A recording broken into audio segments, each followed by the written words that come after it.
So we make them feel at home. So again, let's make them feel at home. John H.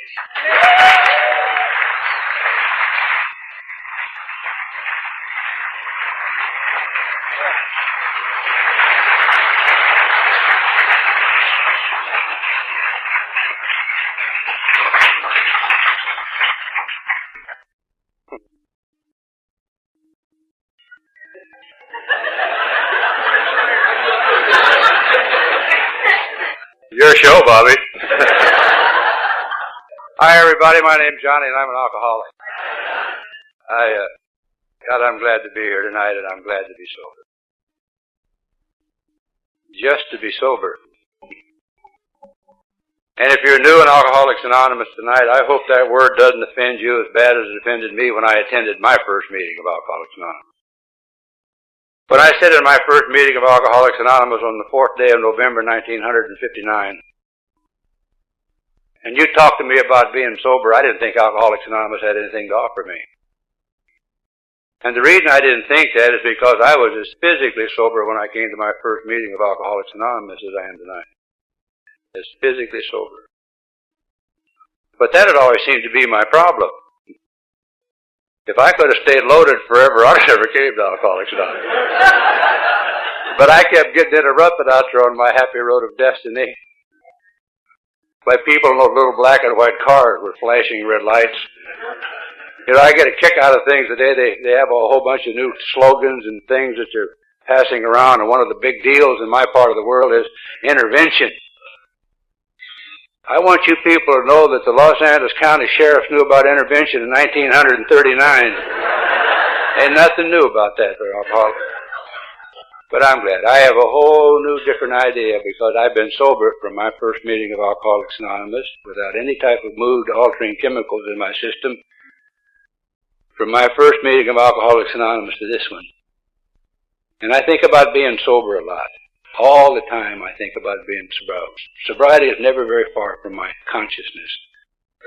And when I think about it today, I never think about the idea that there's no chemicals in my system.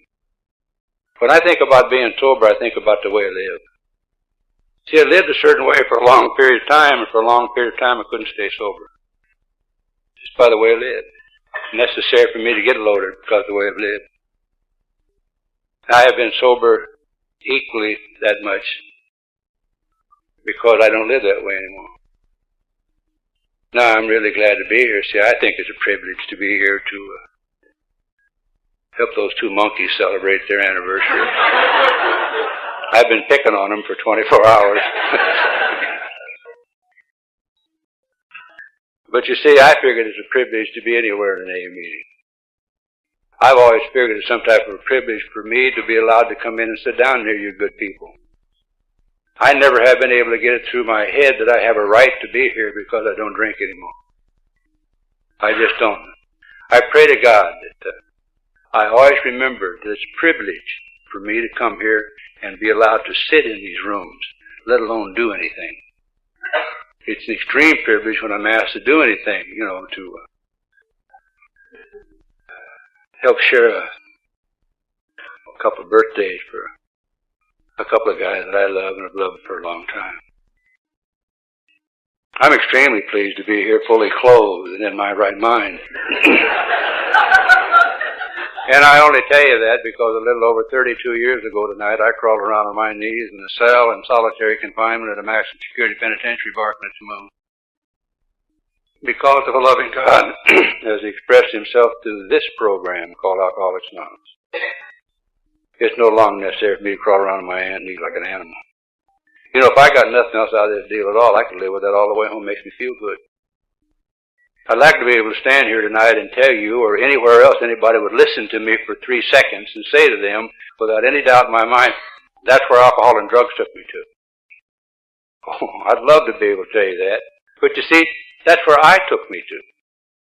The only thing that alcohol and drugs did in my life, they kept me alive long enough to find Alcoholics Anonymous. That's all. I've always been an emotional misfit. Weird was just a nice term for me. I don't know where that came from. I was always a little bit off-centered.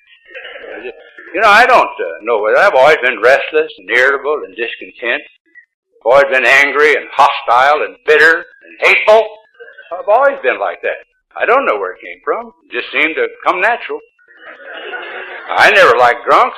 Didn't like people who drank. Didn't like whiskey. I saw what whiskey did to people. I came from a long line of drunks. They did. Saturday night at my grandmother's house, they got drunk, beat each other up. That's what they did. They made whiskey, they sold whiskey, they got drunk and beat each other up and stole each other's women. They had a hell of a time. And I guess whoever survived was the king for the week. I don't know how they worked their deal out. I just sat around and watched all that. See, I understand that. I understand that very well. See, if you're angry and hostile and bitter, you understand violence. You understand what it's like to put your foot in somebody's belly. It's almost like a spiritual experience. You understand that? What I wasn't able to understand, and I have never been able to understand, how the same people could do that to one another on Saturday, would put their arms around one another on Wednesdays and say, we love one another because we're family. I guess I said to myself, I don't know whether it did or not. Could be true, could not be true, I don't know. If that's what love is, you can keep it. Because I don't ever remember uttering the word to any other human being prior to coming into the program of Alcoholics Anonymous. It wasn't in my vocabulary. And the reason was, you see, because I'm a taker. I'm a taker of things and I'm a user of people. I'm selfish, I'm self-centered, and I'm self-serving, and I got an ego bigger than all of Ontario. You don't need much more than that. If I ever told anybody that I loved them in my sickness, it means that I gave them an edge and they were going to be able to use me. And I don't do that. I don't give people edges, I keep the edge. Takers keep the edge. Because if you got the edge, I can't use you. That's the way I live. And that was natural. That was as natural for me as breathing in and out. Because I said I was never going to drink. Hell, I saw what whiskey did to people who drank. I watched my uncle drink whiskey and go to penitentiaries. I saw my aunt drink whiskey and work on those houses on the other side of the tracks. I saw my old man drink whiskey and beat up my mother. I watched my mother drink whiskey and beat up my old man. I watched them both drink whiskey and beat me up. I saw what whiskey did. I ain't going to drink, I said to myself. I'm not going to be like them bums. I'm going to be better than they are. I'm going to step out into that world, have something, do something, be something. One day I took a drink. I want you to know I couldn't be an alcoholic if I hadn't drank. Well, I figured that one out all by myself once upon a time. With all the great psychological evaluations going on, people forget that. Hell, they're trying to get us to sober up people who don't drink no more. They never have drank. Well, you sober this one up. You drink no more. What's that? What happened to me in that psychological second of my life was that I sold myself into bondage for the next 20 years of my life. Not to alcohol, or later to the drugs that came into my life, but to the feeling I got when I drank alcohol. The feeling that took me from the black pit of nothingness, stood me into the grave fringes of the business of living, and installed in me this sense of arrogance that said, damn you world, it's all right. I'm not good enough to be around the good people, but I'm too good to be around the bad people. It's okay right here. That's what alcohol did for me. If alcohol still did that, I'd still drink it. That's the simplest I know how to tell you. Alcohol don't do that no more. What happened to me when I drank alcohol happened to me every time I drank alcohol. I just don't know when to quit. I took a drink of alcohol, and 3 days later they pulled me out from underneath a bridge and stood me in front of a judge and sent me to Hutchinson State Reform School. 20 years later, I took a drink of alcohol. They pulled me out of a car in Compton, stood me in front of a judge, and sentenced me to 20 years in the penitentiary. That's what happened to me when I drank. I got drunk and went places. I just traveled around. I went from reform school to junior penitentiaries to nut houses. Nut houses. Now they call them treatment centers. Just dress them up, baby, make them look good. They don't put them in there because they're mentally alert, I can tell you that. I'm sitting on a furlough from a reform school when I'm, 10 or 11 years old. I'm drinking a bottle of Marca Petri red wine, which was my drink. As you see, I started on wine and worked down. I bet most of you have never heard of Marca Petri red wine. Very few people ever have. It was the experimental stages of Thunderbird. I remember I was telling a story at dinner tonight about I was in a restaurant in Palm Springs. Did the light go off? Did I touch something electric? Jesus. If you'd had as many shock treatments as I had, you wouldn't touch anything electric either, for Christ's sake. Yeah.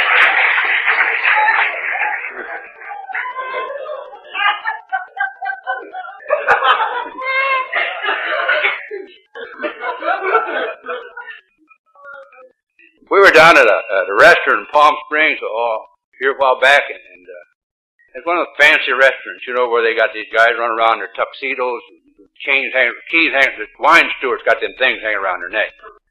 And we're sitting in this restaurant, we're having dinner, and I looked over and saw this wine steward. I said, hey, come here. We're talking about Marca Petri red wine. I said, come over. I said, hey, have you ever heard of Marca Petri red wine? And he said, sure. I smiled. He said, but I never knew anybody who ever lived who ever drank it. And I looked at him and said, I used to drink it by the gallons. He said, sure you did. And he turned and slowly walked away. And every once in a while I'd look over my shoulder and see him standing over there watching me, and I'd do that real quick.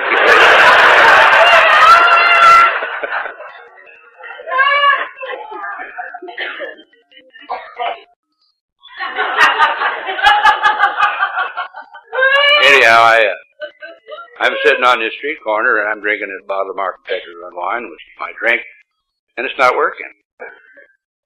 I drank the whole gallon. I'm sober as I am right now, scared to death because the magic's not magic anymore.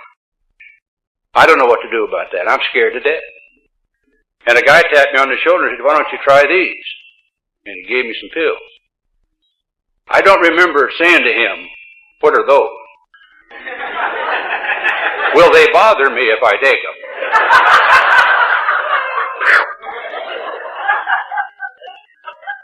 Thank God they weren't X-Lax, that's all I could say. We could have a whole new 12-step program called Laxatives Anonymous working around here. I could be standing here as an adult child of a laxative taker. Mother would have been functional, but she was on the toilet all the time when I was little. I hear stuff stupider than that. It's around here so sad. I'd tell you it works, that's all I can tell you. Thank God it worked.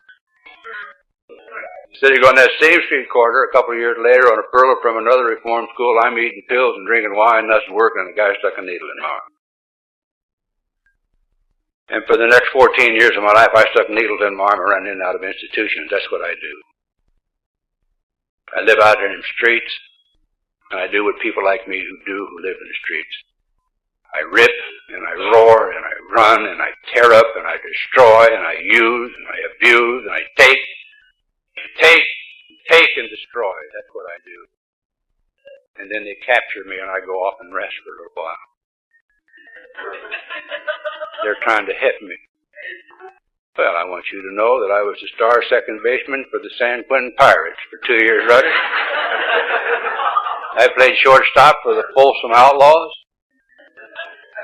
Try to stick that on your resume sometime when you're looking for a job.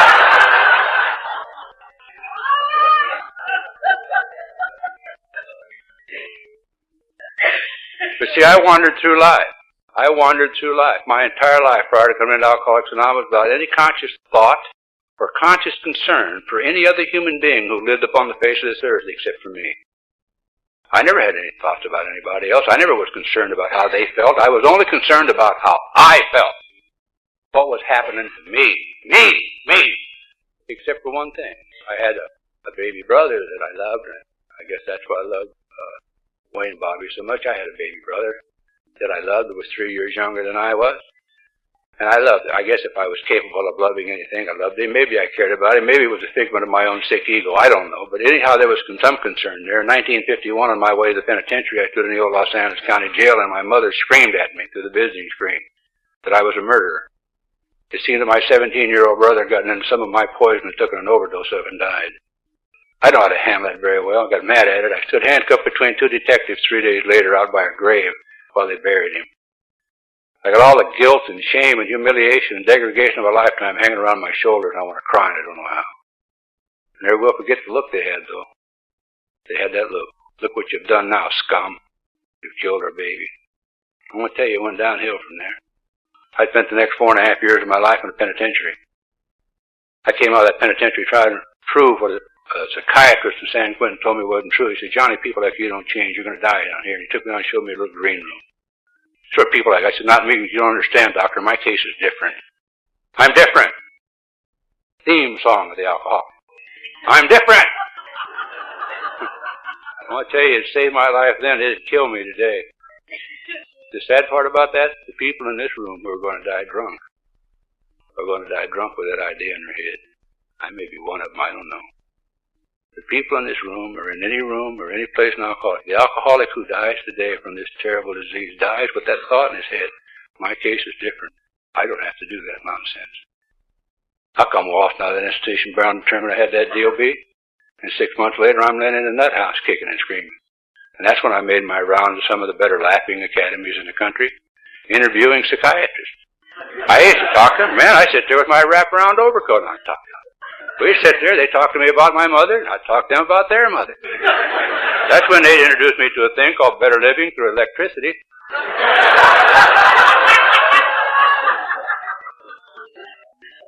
And what I,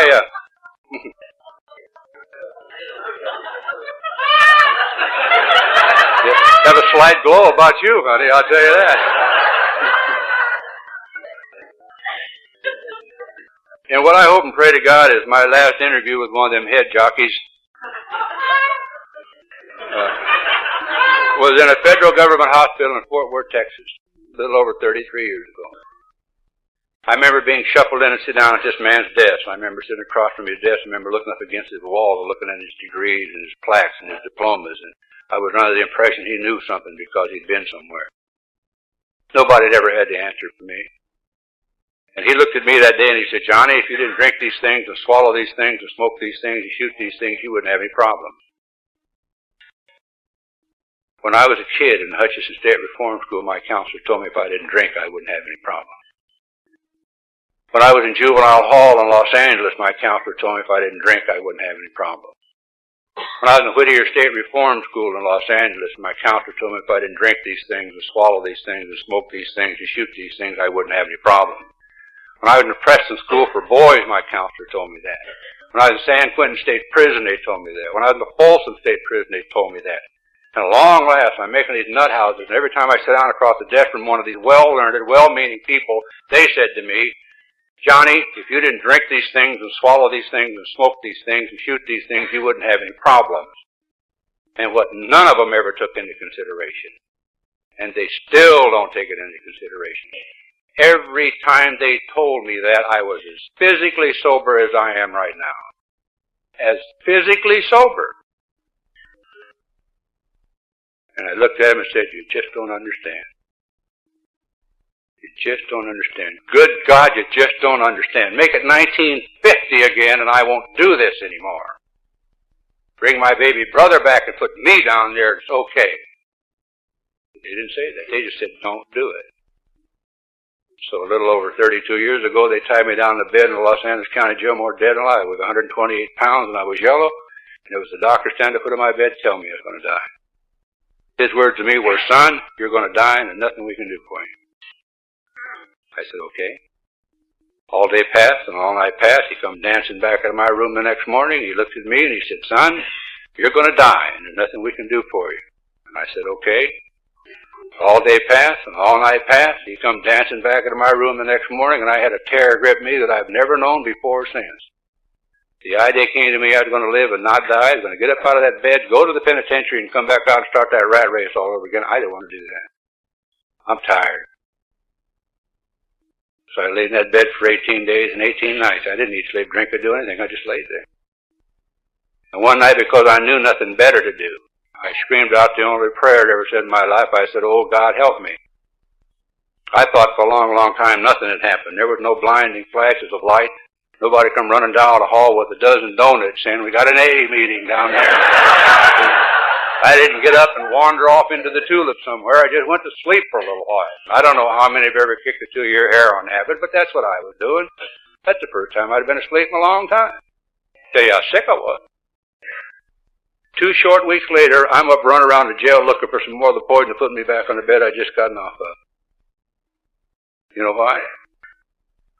In the back of my mind, where my problem seems to be centered, was the knowledge. The knowledge, not the supposition or the opinion, but the knowledge that once upon a time when I could not stand it any longer, I could ingest something into my system and I'm okay right now. Right now. And that's all I ever wanted. Get it off of me right now. And even though it wasn't working anymore, and I knew it wasn't working anymore, I knew it would if I could just find the right combination of things, so I got loaded again. Stood in front of a Superior Court judge and was called a blood-sucking parasite in society. I was told that I didn't have the right to be around decent people. He was told the woman who was sitting in the courtroom, who was the mother of my children, if you care anything at all about your child, you'll never let this bum lay eyes on it. And what he told me that day literally drove me insane. Because for the first time in my life, I heard myself described as I always knew I was. You see, I have always known what I was. I have never been allowed or able to hide me from me. I can hide me from every last man of you. I can dress up and dance around and hippy-do and do a lot of things. But, you know, that little prayer that Jack said, the man in the glass, man, that's true. That's an alcoholic's deal. I can't hide me from you. I knew what kind of a scum I was. You see, in sober eyes, with sober eyes, I had a long, long trail of destruction behind me. I could see it sober. I could see the faces, the things, and the people that I had destroyed in my lifetime when I was sober. And I could not stand that. And I couldn't get loaded anymore, and I can't get sober, and I'm in a hell of a fix. I don't know what to do. But I know that it worked once, it has to work again. It's the only thing that ever worked.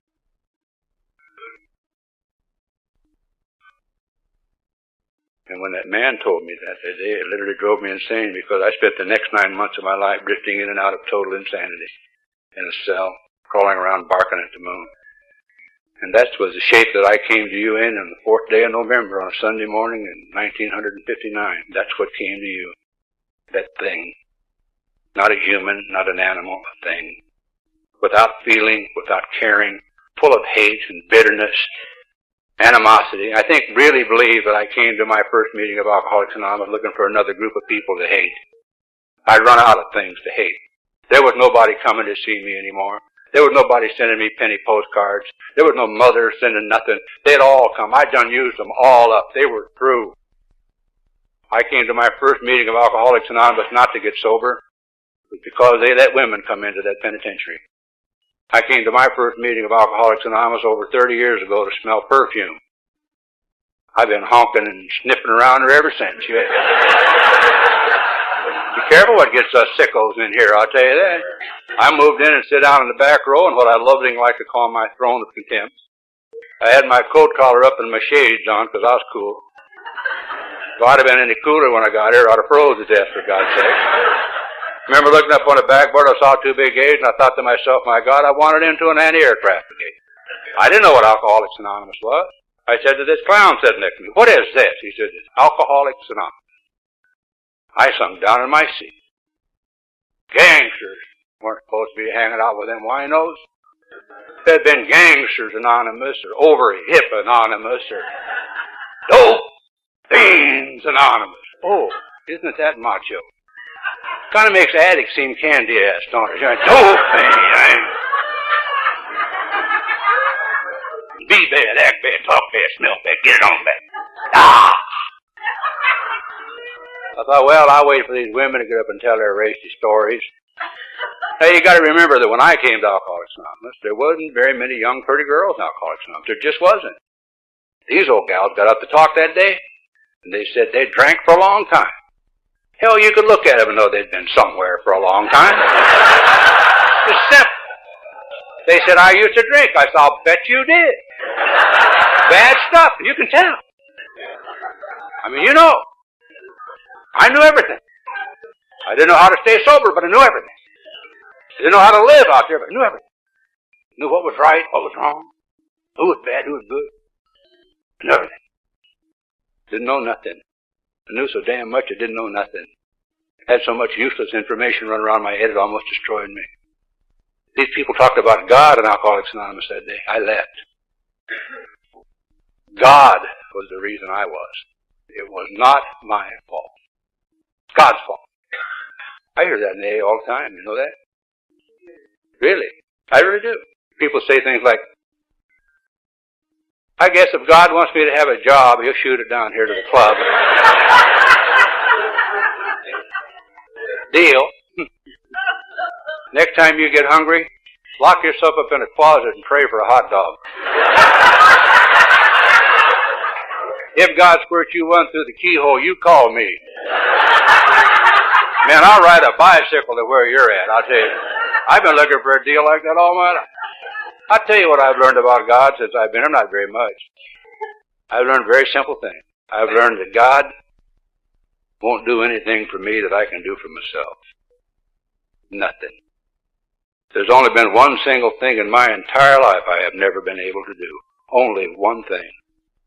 I haven't been able to do it before I came to Alcoholics Anonymous. I haven't been able to do it since I've been in Alcoholics Anonymous. I won't be able to do it tomorrow. Of myself and by myself, I cannot keep from drinking. I can't keep from taking a drink of alcohol by myself.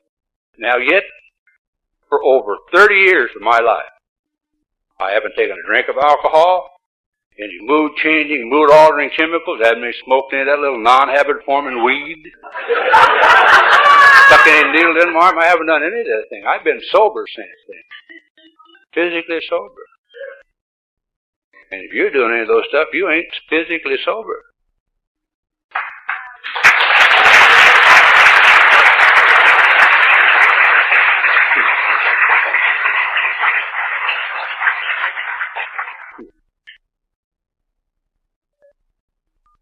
And I'll tell you what blows my mind even more than that.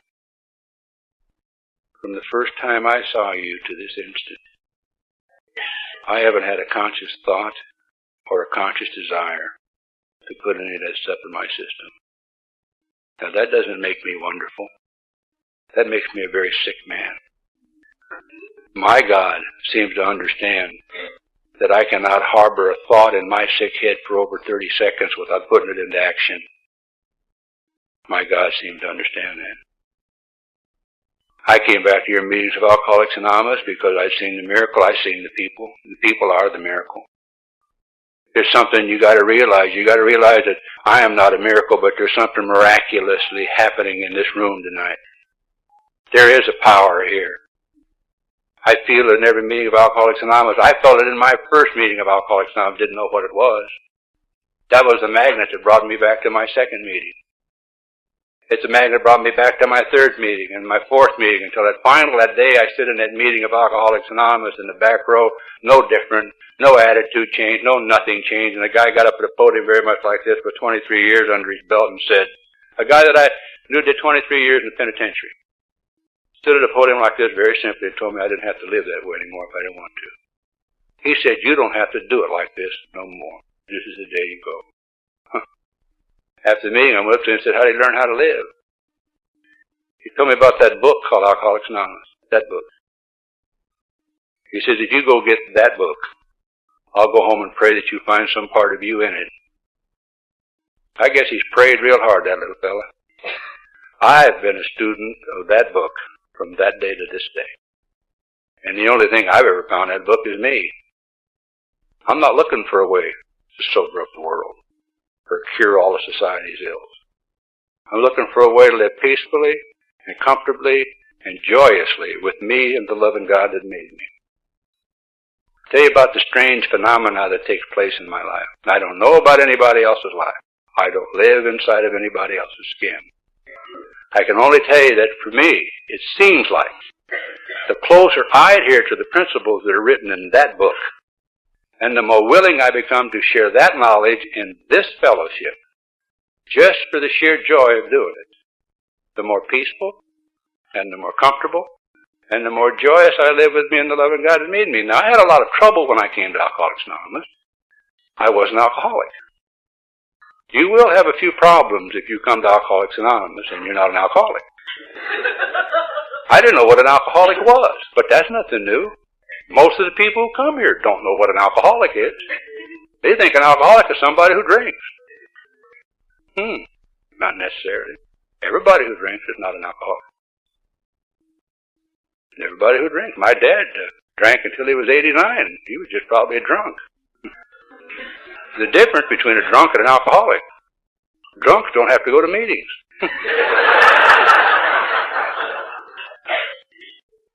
You people confused me when I came here. I sat back there in the back row and people would get up at podiums like this and say things like, I used to drink, now I don't drink anymore, and everything's wonderful. I say, I guess I'm not alcoholic then. I'm not drinking either, and I'm crazy. I'm as physically sober as you are, Buster, and I'm nuts. So I guess I'm logical, isn't it? I'm not alcoholic. Keen alcoholic mind. Keen. Do you ever stop to think that nobody ever tells you about the keen alcoholic mind but the alcoholic? The Al-Anons don't talk about the keen alcoholic mind. They say the keen alcoholic got up last night and peed in the linen closet. Takes a lot of brains to think that one out. How smart we are. And then we come in here and say, oh, we know what to do. I heard things from podiums like this, like you got to get active in Alcoholics Anonymous. I got to run around like a chick with my head cut off.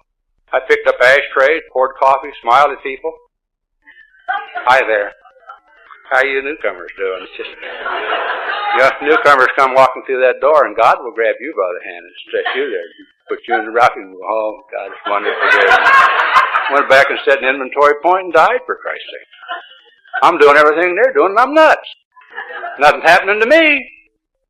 Every time I went up to one of them, I said, what's going on? They said, it's in the book. What's in the book? Oh, it's there. You go look for it, you'll find it.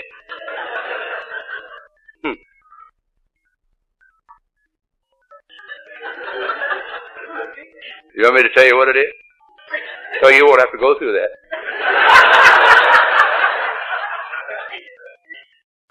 What it is what I thought it was, but it really wasn't when I took my first drink. What it is, but what it really wasn't, but what I thought it was when I swallowed my first pill. What it is, but what it really wasn't is what I thought it was when I took my first shot of heroin. What it is that missing piece that I was seemingly born without. It's the end of the search. I'm not looking for anything anymore. I found everything I wanted. And I found it sitting in a room with a man in a penitentiary a long, long time ago, doing what that book says is a fifth step in a program of recovery called Alcoholics Anonymous. The most singly important event in my entire lifetime happened to me in an instant in that man's room a long, long time ago. I heard myself say to this man, I'm an alcoholic.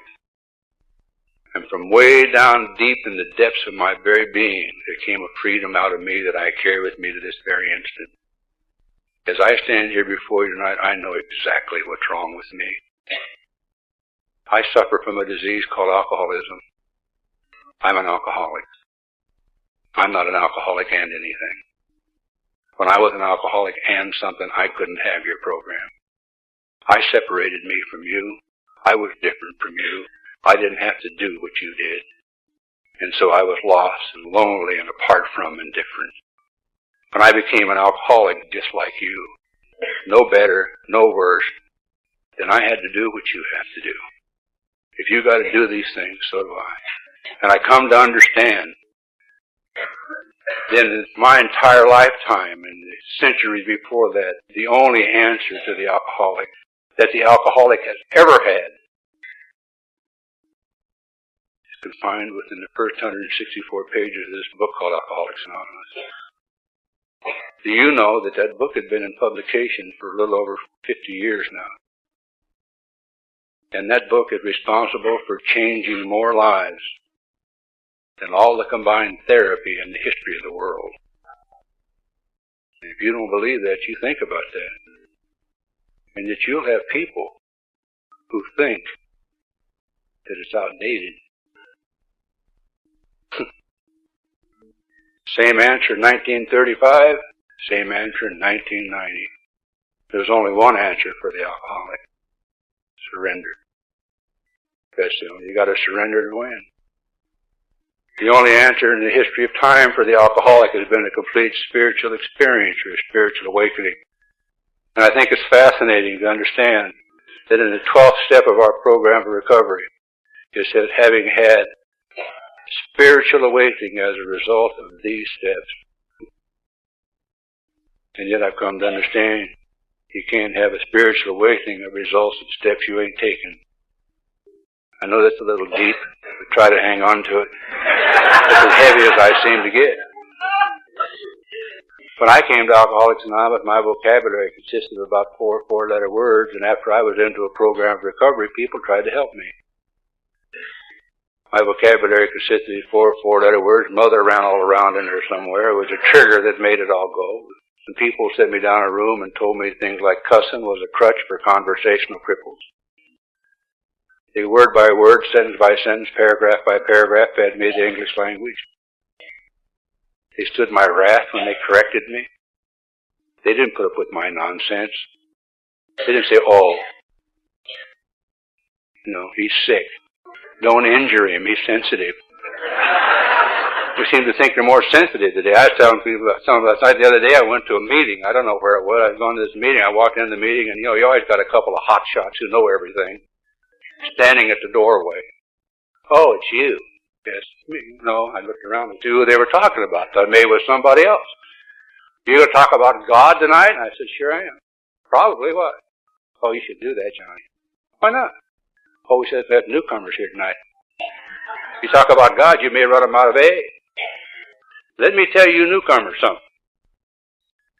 If God will run you out of AA, whiskey will run your rusty back in here.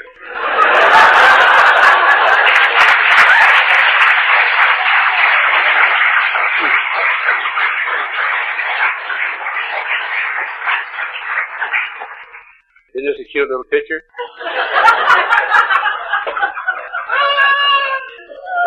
We're going to give it to Wayne for president.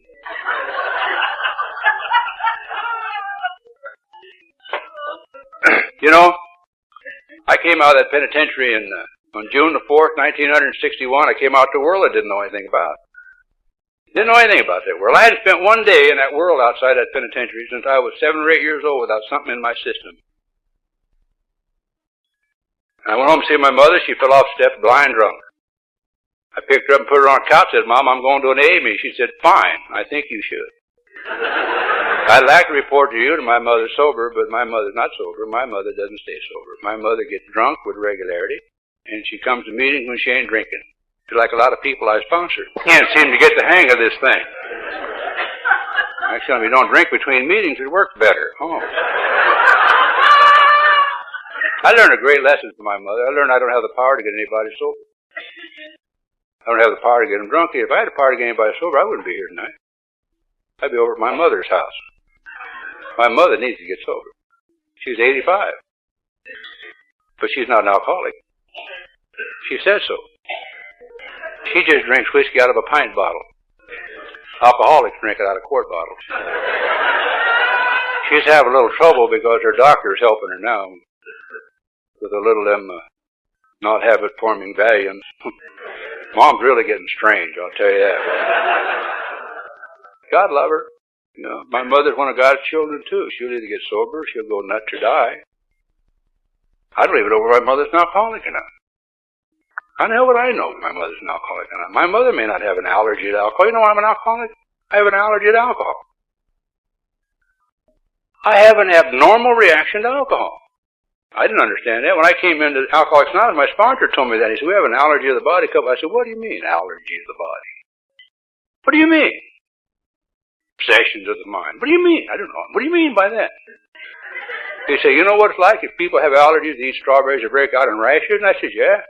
He said, you drink, you break out in penitentiaries. You see how they were to me? Cruel. They didn't know I was sensitive. Tried to run me out. I had a sponsor who went to school for hard-hearted sponsor. His name was Norm Alfie. Mean? Jeez.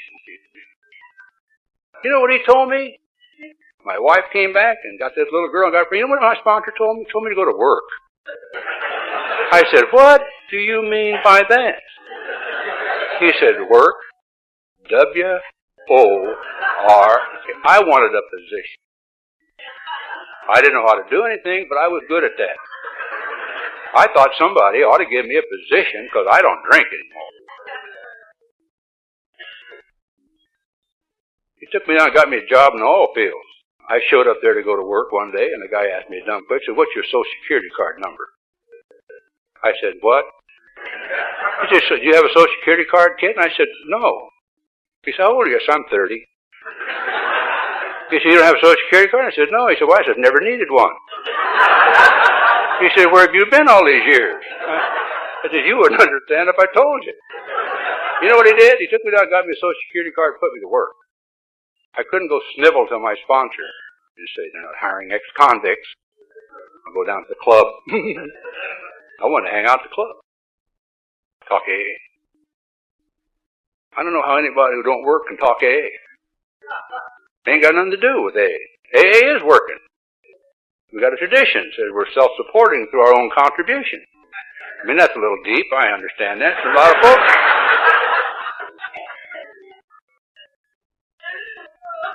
I didn't know what to do when you get money. I used to stand off in the corner of supermarkets and see what people did when they got paid. I didn't know. I didn't know how to do anything. I watched. You know what they do when they get paid? They go home and get their wives and their kids, and they bring them to these markets. They put these kids in these baskets backwards, and they push them down the aisle. And they throw things in that basket, and they get up to this cash register, and that guy stands there and looks, and his eyes get, Jesus, we don't need that, do we? I watched them, so I finally got a paycheck, my first paycheck. And I ran home. I said, let's go to the market.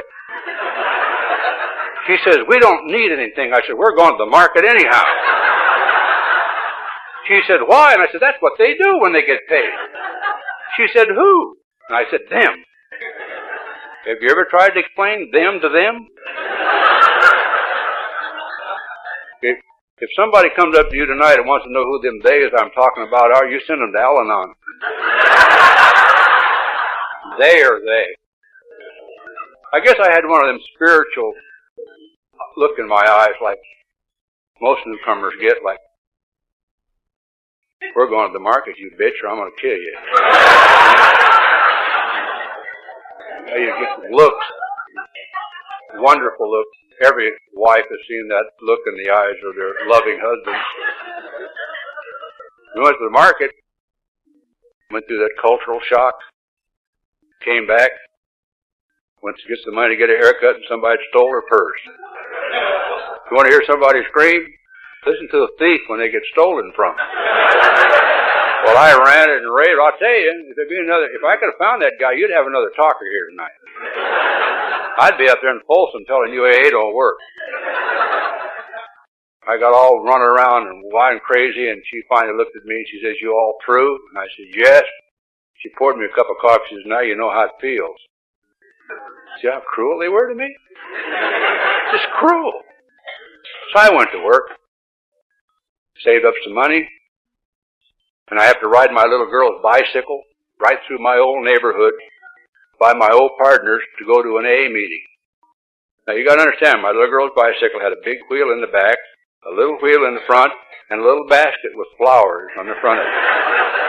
And I ride right by there on my way to an AA meeting, and all my partners are standing on the corner watching me. They'd say things like, boy, that AA really does work. That's the shot.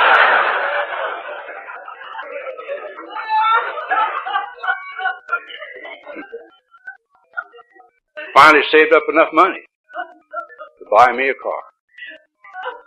I called my sponsor up and said, Norm, I said, yes, I got enough money to buy me a car.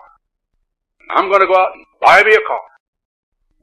He said, do you have a driver's license? And I said, no, why? I've never had a driver's license. They took them away in 1940-something, and I don't ever get them back. Suspended for life. So what? He said, you ain't going to drive a car there. I said, why? He says, there's citizens like me out there driving around who are law-abiding, respectable citizens who don't want jerks like you out there running into them. Oh. Showed him I didn't buy a car. Finally, they got around to getting me a driver's license. The state of California made some rules and regulations, put me on some tests, gave me a temporary driver's license. So I called him up again. Norm, I'm going to buy a car. Got it now. He says, you got a driver's license? I said, I sure do. He says, you got money for insurance?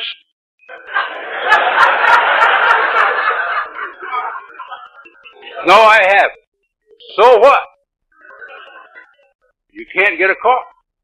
Norm, citizens like me don't want jerks like you running into us and making us pay for you anymore. I finally got enough money for a car, had my driver's license, and an insurance policy, and I didn't even tell him I went out and bought me a car. And I drove up to his house and honked the horn. Honk, honk! Hey, Norm, look at my car. He came out and he put his arms around me and he hugged me. He said, I'm so proud of you. He says, you finally learned to live within the framework just like everybody else. God, I can't tell you how that made me feel.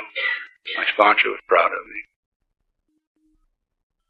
And then I'd call him up from time to time when I was having problems, and I'd say things to him like, Norm!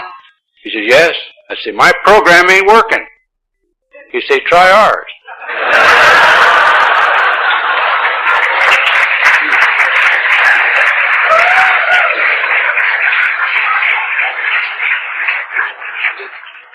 His favorite expression to me was jackass. Jackass, he'd say, your program never did work. I'd say, you don't understand. He said, yes, I do. Try ours. And then I'd call him up and I'd say to him, I got a problem. What am I supposed to do? He said, why you ask me? I said, you're my sponsor. He said, yeah, but why do you ask me? If I can't run my life, what makes you think I can run yours? I said, what am I supposed to do? He said, you do what I do. I said, just what is it you do? He says, if you do what I do, then you'll know what I do. See how they are? They don't tell you nothing around here. Norm was my sponsor for 22 years before he died. And in those 22 years, I spent as much time with him as I could. I made time to be with my sponsor. I went with him to meetings. I went with him to lunch. I played golf with him. I went down where he worked. He came down where I worked. I went with him when he went with his family on vacations and stuff. I took my family and his family. We went on vacations. By the time he died, when I was 22, when the time he died, I had watched that man in every area of his life except for one. I had never sat in a bedroom and watched him in bed with his wife. I would have if he'd asked me. I really wanted to know. Really wanted to know. I didn't know. I just wanted to know. And when he died, it was a sad period in my life. For a year there, I wandered around and lost. A year and a half, I was lost. I didn't think I needed a sponsor because I've been sober for a little while now. I let some baby of mine sponsor me. You ever tried to ask the sick mind a sick question? You don't get well answers. I mean, really. What do you think about that? That's the type I get. They mumble. So one day I'm sitting down and I went down to see a guy in the Midnight Mission by the name of Clancy. And I made this statement. I said, told his group not very long ago, I said, for years and years I had a real tough, hard-hearted, demanding, driving sponsor. And I got tired of all that abuse.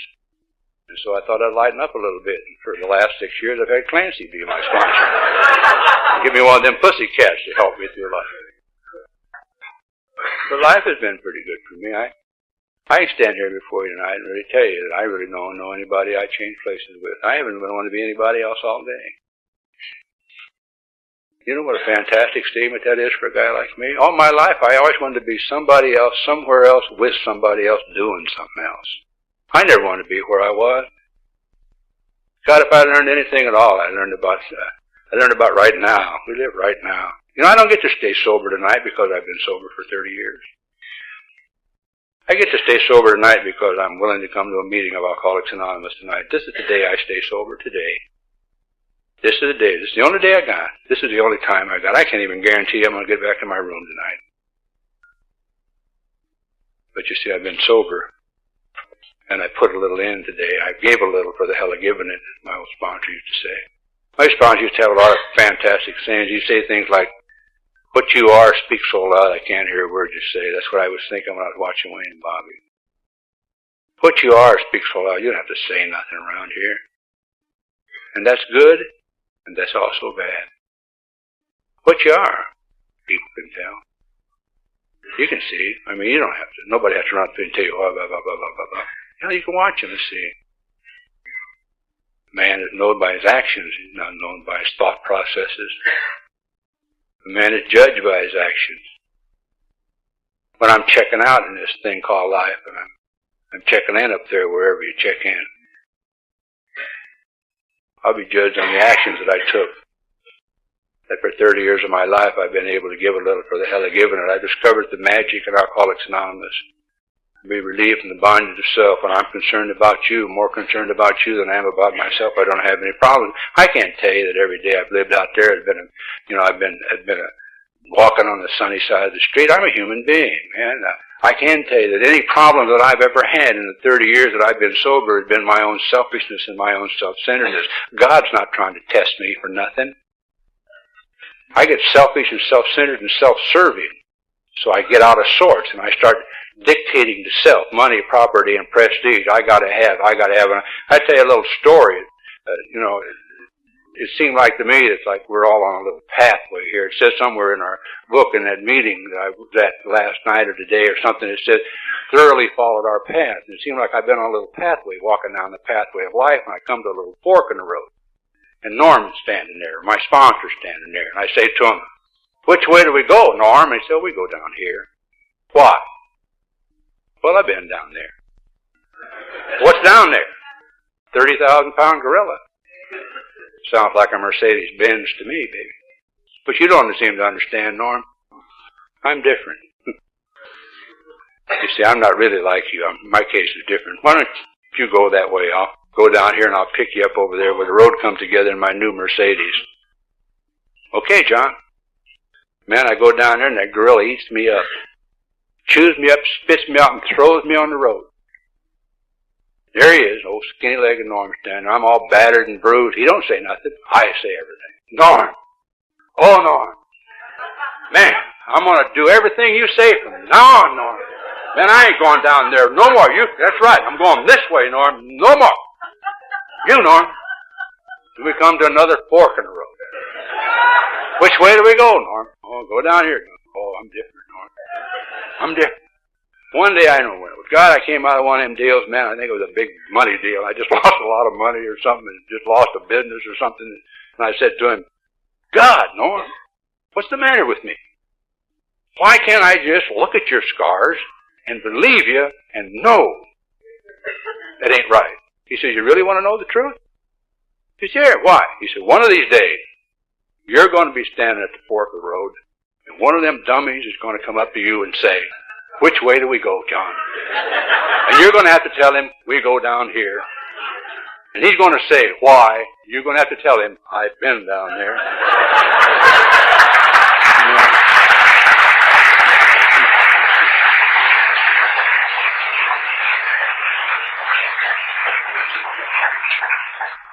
But he's going to ask you what's down there. And you're going to have to tell him there's a 30,000-pound gorilla down there. Now, you better hadn't have read about that gorilla. You better hadn't listened to him on tape. You better hadn't have an opinion that there was a gorilla down there. You better been down there and fought that gorilla.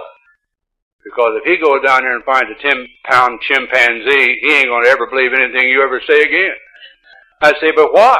He said, in Alcoholics Anonymous, Johnny, we share our experience, strength, and hope. Without experience, there is no strength. Without strength, there is no hope. Saw a man. He was sharp. He was clear-eyed. And he was sober.